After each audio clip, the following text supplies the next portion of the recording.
We're going to have a look at the R7, the world's first intercontinental ballistic missile. Have a quick look at it first. Looks very familiar. And we're going to address that in a minute, actually. But we're just going to have a little bit of history. Let's just have a quick peek what it says here. The R-7 was a Soviet missile developed during the Cold War and the world's first intercontinental ballistic missile. Okay.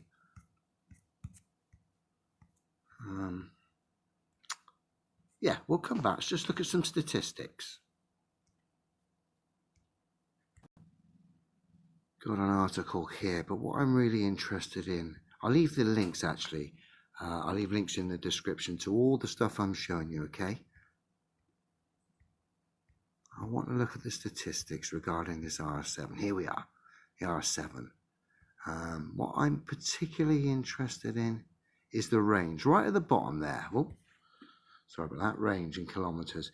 Let's say 8,000, it says 8 to 8.5, or in some cases 9 to 14 kilometers. So quite a big distance. So pretty impressive. Now I'm over the Cold War Museum website, which discusses these rocket launches in the late 50s, early 60s. Discusses the locations and the target. I'll just read here from the bottom. Like I say, I'm going to leave a link for everything so you can have a little gander yourself if you're interested. The Soviet ICBM test project involved launching missiles from Plesetsk, which is number 1 there on the map, Kapustin Yar, number 2, I'm not sure if I got that right, number 3, Baikonur, which is on the bottom there. And all of these went to number 4. So essentially these R-7 rockets were being tested and fired from this massive distance from one side of Russia to the other, to this location number 4, which is here noted as the Klychi test range, which essentially turns out to be the Kura test range. The Klychi bit is the nearest town, which actually is a military town. There's a lot of military on that island. Other than that, it's extremely deserted. Hence, it's used as a ballistic missile test range. You wouldn't have a load of people living there, obviously. Okay. So let's. So we've got that as well there. We've got that reference from the past, discussing these old rockets, like the R-7, being launched. Now, what's really interesting is location 1 on the map and 3 are still used. Location 1 is the Plesetsk Space Center. Location 3, of course, is the Baikonur Space Center, which are both in use today, okay? I'm over at the Russian Defense Policy website. You gotta love the tag here. Strategic fireworks. Dear, oh dear, talk about it in your face. We've got impact craters here from the Kura test range. Okay. So a quick look. Being practically the eve of Victoria Day, news is hard to come by. I'm not quite sure what that's regarding.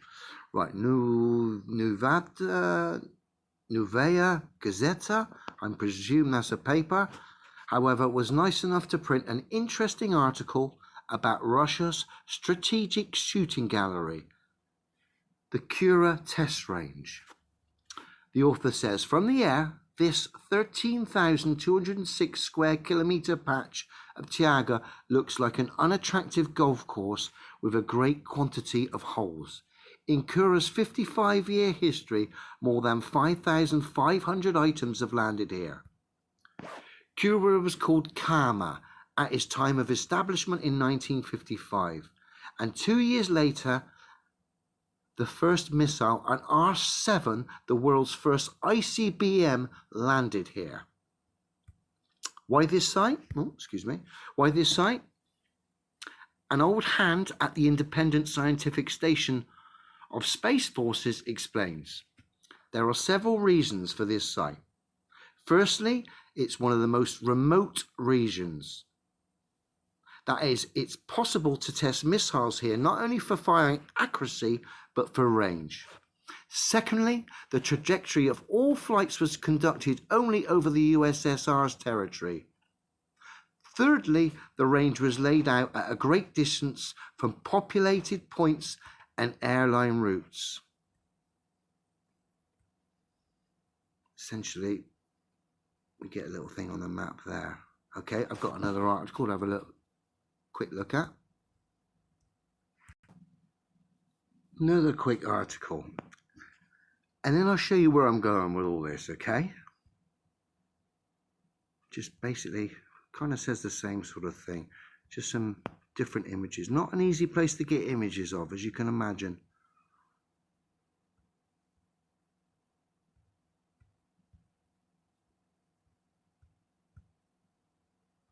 Okay, right, let's get with it. Now, where I'm going with all this, and you heard me mention just now, the R7 looks extremely familiar, doesn't it? Anyone got it yet? Yeah, it's the fucking Soyuz rocket. So it turns out the R7, which is essentially the first intercontinental ballistic missile, is the father of the Soyuz rocket. So we're looking at the Soyuz rocket now. And of course, it looks just like that intercontinental missile. Very similar. Obviously a slightly updated one. We were looking at Cold War, i.e. the first ever missile with the R7. But it actually tells us here. Family here at the bottom, the Soyuz rocket is part of the R7 family, which, as we've seen, is an intercontinental ballistic missile from the Cold War.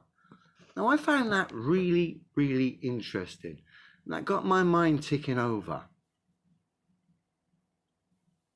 And I came up with this. Most of these rockets, these Russian rockets, Soyuz rockets, take off from the Baikonur Space Center. Now, under its flight path, where all this space junk gets landed, there's a hell of a lot of stories online about the locals, and obviously pictures as well, about the villagers with these boosters and rockets and space junk.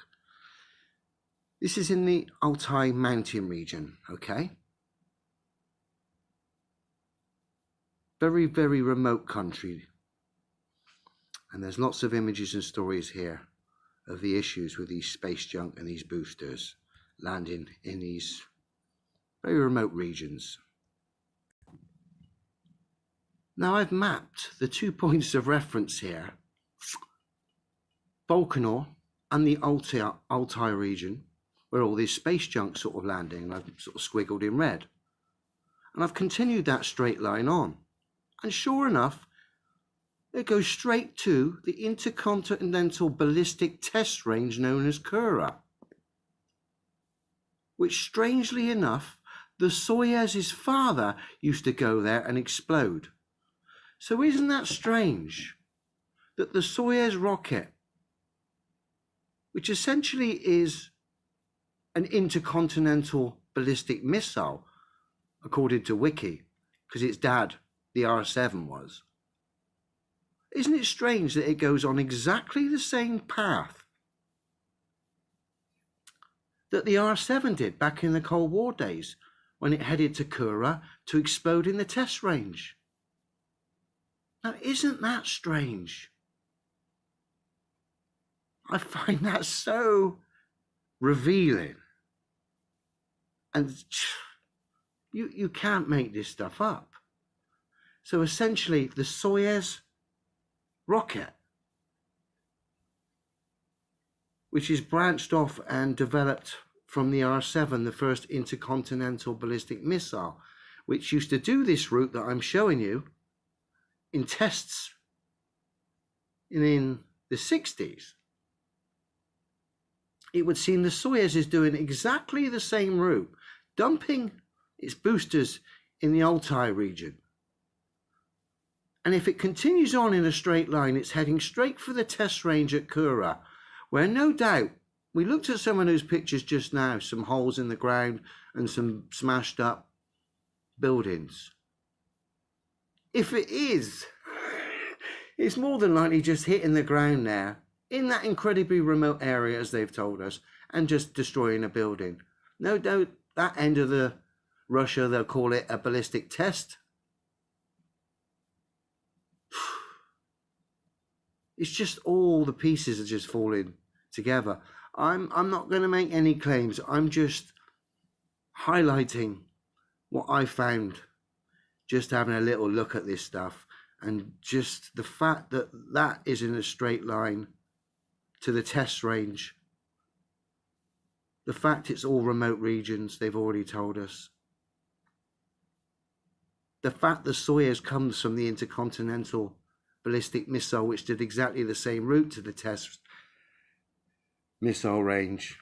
I just find that incredibly revealing. So I've got to ask you, is the Soyuz rocket nothing more than an intercontinental, or just basically a long-range theatrical pantomime missile? Is it? If it is, at least the Russians get a bit of fun out of it. They get to blow up a bit of stuff the other end of the journey, rather than the American rockets seemingly ending up in the drink. You tell me.